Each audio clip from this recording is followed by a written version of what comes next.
اعوذ باللہ من الشیطان الرجیم بسم اللہ الرحمن الرحیم رب اشرح لی صدری ویسر لی امری واحلل عقدۃ من لسانی یفقہوا قولی رب زدنی علما رب زدنی علما رب زدنی علما۔ السلام علیکم ورحمۃ اللہ وبرکاتہ۔ پیارے بچوں، آپ سب کیسے ہیں؟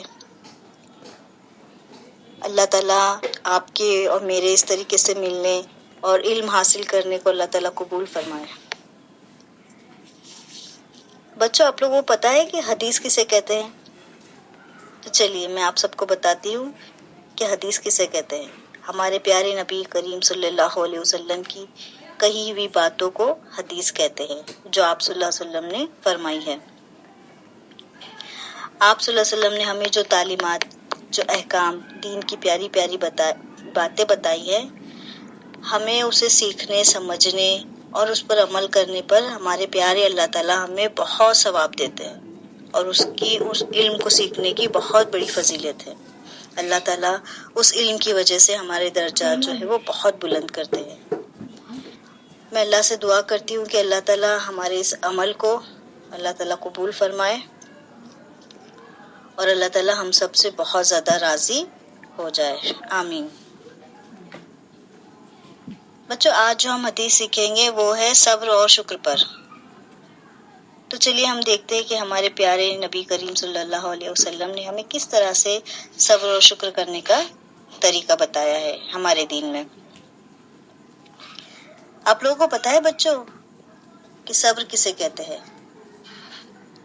صبر کا مطلب ہوتا ہے کسی بھی تکلیف، صدمہ، پریشانی، مصیبت کو جو ہے وہ برداشت کرنا، اس پہ سکون اور اطمینان رکھنا۔ کسی بھی پریشانی پر، جو مصیبتوں پر جو ہے وہ چیخنا چلانا نہیں چاہیے، ہلا گلا نہیں کرنا چاہیے، بلکہ اس پر جو ہے ہمیں پوری طریقے سے صبر کرنا چاہیے۔ اور اس صبر کے لیے جو ہے ہمیں اپنے منہ سے جو ہے صبر کی کلمات نکالنی چاہیے، جیسے ان للہ و انا الیہ راجعون۔ یہ کلمہ جو ہے وہ انسان کو صبر کی تعلیم سکھاتا ہے کہ کس طریقے سے ہمیں جو ہے وہ اپنی پریشانیوں میں صبر کرنا چاہیے۔ اس مصیبت اور پریشانی کے لیے ہمیں جو ہے اپنے اللہ کی طرف رجوع کرنا چاہیے۔ اللہ سے جو ہے وہ خوب ہم کو جو ہے وہ گڑ گڑا کی دعا کرنی چاہیے، اور جو ہے ہمیں کیا کرنا چاہیے، اور یہ دعا کرنی چاہیے کہ اللہ تعالیٰ ہمیں اس پریشانی سے جو ہے وہ نجات دلائے۔ اگر اللہ تعالیٰ نے ہمیں اس مصیبت اور پریشانی جو ہم پہ ڈالی ہے نا، تو ہمیں اس پہ صبر کرنا چاہیے، اور اگر ہم اس پہ صبر کریں گے تو اللہ تعالیٰ جو ہے ہمیں اس کا بہت اچھا جو ہے وہ اللہ تعالیٰ اس کا ہمیں بدلہ عطا کرتا ہے۔ دیکھیے بچوں، اللہ تعالیٰ قرآن میں خود فرماتے ہیں کہ اللہ تعالیٰ جو ہے وہ صبر کرنے والوں کے ساتھ ہوتا ہے۔ جو بندے صبر کرتے ہیں تو اللہ تعالیٰ فرماتا ہے کہ میں تمہارے ساتھ ہوں۔ تو آپ لوگوں نے بچوں یہ سنا ہی ہوگا حضرت ایوب علیہ السلام کے بارے میں، ہے نا، کہ حضرت ایوب علیہ السلام کس قدر جو ہے وہ صبر کرنے والے تھے، ہے نا، کس قدر جو اللہ کا جو اللہ تعالیٰ نے ان کو پریشانی مصیبت میں ڈالی تھی، ہے نا، کتنی بڑی مشکل و پریشانی تھی، تو اس پر انہوں نے کیا کیا تھا، اس بڑی آزمائش پہ انہوں نے اللہ پوری طریقے سے جو ہے وہ صبر کیا تھا۔ بچوں، حضرت ایوب علیہ السلام کی اس پریشانی میں، ہے نا، جو اس پریشانی جو اللہ تعالیٰ نے ان کے پاس آزمائش ڈالی تھی، تو انہوں نے اس پریشانی پہ اللہ سے کوئی شکوہ شکایت نہیں کی، کوئی گلہ نہیں کیا، ہے نا، بلکہ انہوں نے کیا کیا، نہ رونا دھونا مچایا، بلکہ وہ خاموشی کے ساتھ اس پر صبر کرنے لگے، اپنے اللہ تعالیٰ سے انہوں نے کوئی شکایت نہیں کی۔ تو اللہ تعالیٰ کو بھی ان کا یہ عمل، ہے نا، صبر کرنا، اللہ تعالیٰ کو اتنا زیادہ محبوب ہوا، اتنا زیادہ پسند آیا کہ اللہ تعالیٰ نے ان کے اس عمل کے بدلے انہیں کیا کیا، دنیا کی تمام نعمتوں سے اللہ تعالیٰ نے انہیں نواز دیا، ساری نعمتیں جو ہے وہ ان کے پاس عطا کر دی، اور ساتھ ہی ساتھ اللہ تعالیٰ نے انہیں آخرت کی کامیابی عطا کر دی۔ تو صرف ایک صبر کرنے سے اللہ تعالیٰ نے انہیں دنیا میں بھی کامیابی عطا کی اور دین میں بھی کامیابی عطا کی۔ تو ہمیں بھی اس چیز کا خیال رکھنا چاہیے کہ جب بھی ہم پر کوئی مصیبتیں پریشانیاں آئیں تو ہم جو ہے وہ صبر کا دامن نہ چھوڑیں، ہے نا، بلکہ اس کو پوری طریقے سے اللہ کی آزمائش پر ڈٹے رہے اور صبر کرتے رہے، تو اللہ تعالیٰ ہمیں کامیابی عطا کریں گے۔ بچوں، میں آپ لوگوں سے ایک سوال کرتی ہوں، آپ لوگ بتائیے کہ ہم بچوں میں سے کتنے ایسے بچے ہیں جو اپنے پیارے اللہ تعالیٰ کا جو ہے وہ شکر ادا کرتے ہیں. انہیں دن میں کتنی دفعہ جو ہے ہم تھینکس کرتے ہیں ان سب نعمتوں کے لیے جو اللہ تعالیٰ نے ہمیں عطا کی تھی، ہے نا. ہم اپنے پیرنٹس کو، اپنے ٹیچرس کو کتنی دفعہ جو ہے اپنے دل سے جو ہے وہ تھینکس کرتے ہیں. کیا ہو گیا، آپ لوگ نے جواب نہیں دیا؟ دیکھیے شاید بہت ہی کم ایسے ہوں گے، ہے نا، بہت ہی کم ایسے بچے ہوں گے جو اللہ کا شکر ادا کرتے ہیں.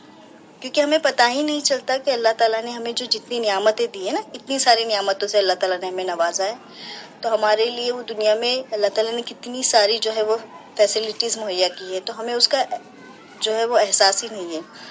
تو اللہ تعالیٰ فرماتے ہیں کہ اللہ کے نیک بندے جو ہے وہ اللہ کا شکر ادا کرتے ہیں نا. اللہ تعالیٰ نے یہ بیسٹ کوالٹی ہے نا، شکر ادا کرنے کی جو یہ کوالٹی ہے اللہ تعالیٰ نے اپنے بیسٹ بندوں میں نا، نیک بندوں میں اللہ تعالیٰ نے یہ کوالٹی ڈالی ہے. تو ہمیں بھی آج کے بعد جو ہے وہ اس چیز کا دھیان رکھتا ہے کہ ہمیں جو بھی چیز میسر ہو، ہے نا، چاہے وہ ہمارے بھائی بہنوں سے، ہمارے والدین سے، ہمارے کسی اڑوس پڑوس سے، تو ہم فوراً جو ہے اس کا شکریہ ادا کرے، اسے تھینکس بولے، ہے نا. اللہ تعالیٰ نے ہمارے جسم میں بھی جتنی ساری ہمارے جو نعمتوں سے نوازا نا، سب سے بڑا جو اللہ تعالیٰ نے ہمیں دماغ دیا اس چیز کے لیے، ہر اعضا کے لیے، ہر چیز کے لیے، ہے نا، ہمیں اللہ تعالیٰ کا جو ہے وہ شکر ادا کرنا چاہیے. کیونکہ اللہ تعالیٰ فرماتا ہے کہ مجھ سے میرا شکر ادا کرنے والے جو ہے وہ میرے نیک بندے ہوتے ہیں.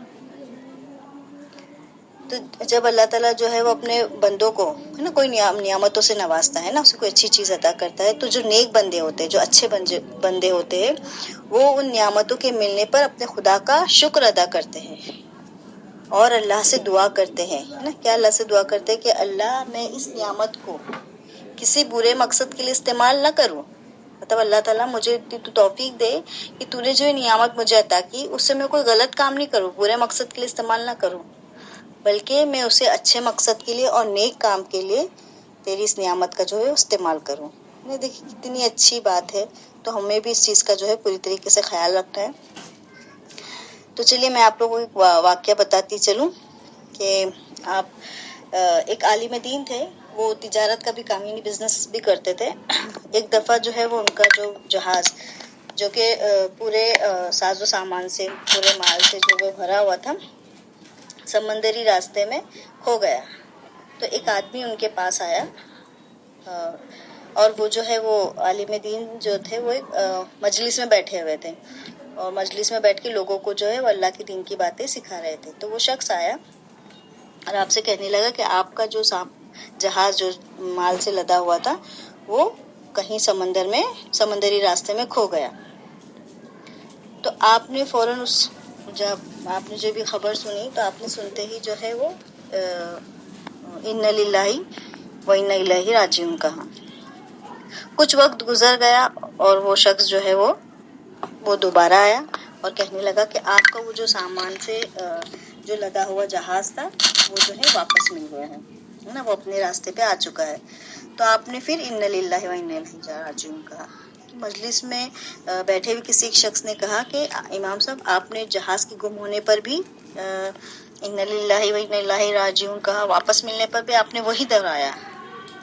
تو مطلب آپ نے اس طریقے سے کیوں کیا؟ تو آپ نے فرمایا، اور امام صاحب نے، عالم دین نے فرمایا کہ انسان کو چاہیے کہ وہ اللہ کی ہر آزمائش پر صبر کرے اور اس کی نعمتوں کا جو ہے وہ شکر ادا کرے.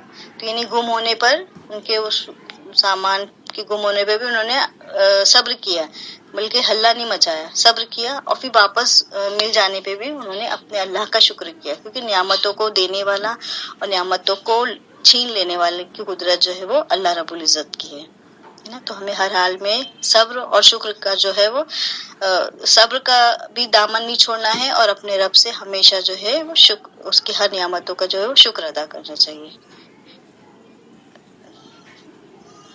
چلیے پھر یہ بات کو جو ہے وہ ہمیں اگر یہ بات جو ہے نا آپ لوگ ہمیشہ ابھی سے سیکھ جائیں گے تو ہمیشہ یہ زندگی میں ہر موڑ پہ جو ہے آپ کو یہ چیز یاد رہے گی کہ ہم کو صبر سے کام لینا ہے نا، اور اپنے شکر ادا کرنا چاہیے. کیونکہ آپ لوگ بچے ہیں، اسکولس میں کھیلتے ہیں، ہے نا، بھائی بہنوں کے ساتھ کھیلتے ہیں، تو ذرا بھی لڑائی جھگڑے ہو جاتے تو ہم لوگ جو ہے وہ صبر نہیں کرتے ہیں نا. کسی نے ہماری چیز لے لیا تو ہم فوراً اس پہ ریئیکٹ کرتے ہیں. یہ نہیں سوچتے کہ بھائی تھوڑی دیر کے بعد وہ چیز ہم کو واپس مل جائے گی. تو یہ چھوٹی چھوٹی چیزیں جو اگر آپ لوگ ابھی سے سیکھ جائیں گے تو جو ہے اللہ تعالیٰ آپ کے عمل میں جو اس چیز کو شامل کر دے گا اور آپ لوگوں کی یہ چیزیں جو ہے وہ بہت آسان ہو جائے گی. چلیے اللہ حافظ.